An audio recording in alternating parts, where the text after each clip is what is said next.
Hello guys, welcome to our channel కథ చెప్తామా. Guys, ఎప్పటిలాగానే ఈసారి కూడా మీ ముందుకి ఒక సరికొత్త ట్రూ బేస్డ్ ఇన్సిడెంట్ తీసుకురావడం జరిగింది. మన స్టోరీ విన్నాక నచ్చినట్లయితే ప్లీజ్ ఒక లైక్ చేయండి.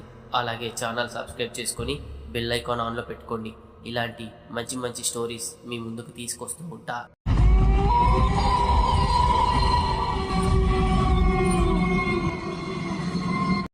ఇప్పుడు మీకు చెప్పే స్టోరీ ఒక కాలేజీలో జరిగింది. బట్ ఇక్కడ మీకు ఇందులో ఉన్న పేర్లు మార్చడం జరిగింది.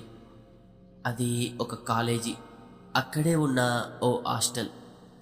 చూడు స్వప్న, నువ్వు బాగా చదవాలంటే ఇక్కడే ఉండాలి అంతే, ఇక ఇందులో ఎటువంటి సందేహం లేదు అంటాడు స్వప్న తండ్రి. ఓకే డాడీ, ఓకే, అలాగే ఇక్కడే చేస్తా అంటూ ఏడుస్తూ హాస్టల్లోకి వెళ్తుంది. ఏంటో ఈ పిచ్చి పిల్ల, తన కోసమే కదా చెప్పేది అనుకుంటాడు స్వప్న తండ్రి. అలా ఒంటరిగా ఏడుస్తూ తన గదిని చూసుకుంటూ వెళ్తుంది. అలా ఓ చోటు తన గది వస్తుంది. దాన్ని నెట్టే లోపల నుంచి ఓ అమ్మాయి వస్తుంది. హాయ్, యువర్ స్వప్న అంటూ చలాకీగా షేక్ హ్యాండ్ ఇస్తుంది. హాయ్ అంటూ స్వప్న కూడా షేక్ హ్యాండ్ ఇస్తుంది. మీ పేరు అంటుంది. నా పేరు మాయా అంటుంది నవ్వుతూ. ఇక ఇద్దరు కొద్దిసేపట్లో కలిసిపోతారు. స్వప్న దిగులుగా ఉండి అక్కడే ఉన్న కిటికీ వైపు చూస్తూ ఉంటుంది. హే స్వప్న, ఏంటి అలా ఉన్నావు? ఇంటి మీద బెంగ? మొదట్లో అలానే ఉంటుందిలే, మెల్లిగా అలవాటవుతుంది. నాకు కూడా ఫస్ట్లో అలాగే ఉండేది అంటుంది మాయ. స్వప్న కళ్ళకు నీరు తుడుచుకుంటుంది.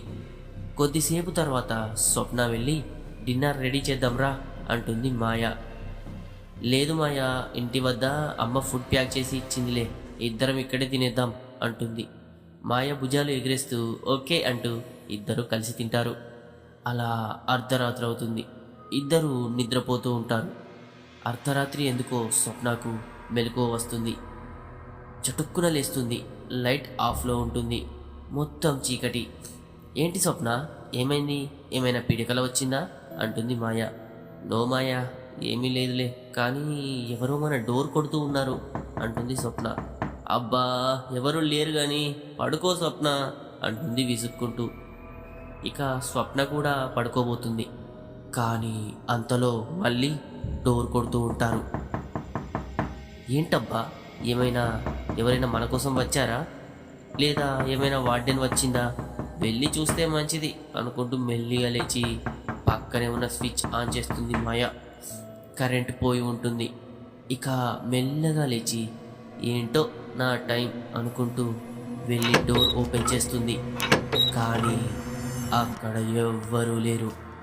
ఏంటిది అనుకుంటూ డోర్ ముయ్యబోతుంది. అంతలో ఏదో చిన్నగా ఏడుపు వినిపిస్తుంది. ఆ ఏడుపు చాలా బాధగా ఉంది. మెల్లగా స్వప్న అటువైపు చూస్తుంది. అక్కడ తనకు ఒక అమ్మాయి కనిపించింది. రెడ్ డ్రెస్ వేసుకొని మోకాలపై కూర్చొని ఏడుస్తూ ఉంది. ఏంటి ఈ టైంలో ఎందుకు తను అలా ఏడుస్తూ ఉంది అనుకుంటూ మెల్లిగా వెళ్ళి ఎవరు మీరు, ఎందుకు ఏడుస్తూ ఉన్నారు అంటుంది బాధగా స్వప్న. నాకు ఇక్కడ ఉండాలని లేదు, నేను ఇంటికి వెళ్ళిపోతా ఇప్పుడే. నేను ఇక్కడ ఎవ్వరికి ఇష్టం లేదు, నాతో ఎవ్వరు సరిగా మాట్లాడరు కూడా, నాతో ఎవ్వరు ఫ్రెండ్షిప్ కూడా చేయటం లేదు. నేను తిరిగి ఇప్పుడే మా ఊరికి వెళ్ళిపోతా అంటుంది ఏడుస్తూ. ఆ మాటలకు స్వప్న ప్రాణం చెలించింది. మీకు ఏమీ కాదు, నేను ఉన్నాగా, నేను మీతో స్నేహం చేస్తా, పద ఇక్కడి నుంచి అంటుంది ప్రేమగా స్వప్న. వెంటనే ఆ మాటలకు ఆ అమ్మాయి వెనక్కు తిరిగింది. అక్కడ ఎవరో కాదు, మాయ. తన కళ్ళు ఎర్రగా నిప్పులలాగా ఉన్నాయి. ముఖం పిండి రుద్దినట్టుంది. జుట్టు గాలికి ఎగురుతూ ఉంది. ఒక్కసారిగా స్వప్నకు మతిపోయింది. ఏంటి, మాయ ఇందాకే కదా నాతో నా రూమ్లో మాట్లాడింది, కలిసి భోజనం కూడా చేసింది, అంతలోనే ఏంటి అనుకుంటూ భయపడుతూ ఉంది. అంతలోనే మాయ, నువ్వు నాతో నిజంగానే స్నేహం చేస్తావా అంది ఏడుస్తూ. ఇప్పుడు ఆ మాటలు తనకి చాలా భయంకరంగా వినిపిస్తున్నాయి. ఇక స్వప్నకు ఏమి చేయాలో అర్థం కాలేదు. ఒక్క ఉదుటున వార్డెన్ వద్దకు వెళ్తుంది. తనకు జరిగిన విషయమంతా చెప్తుంది.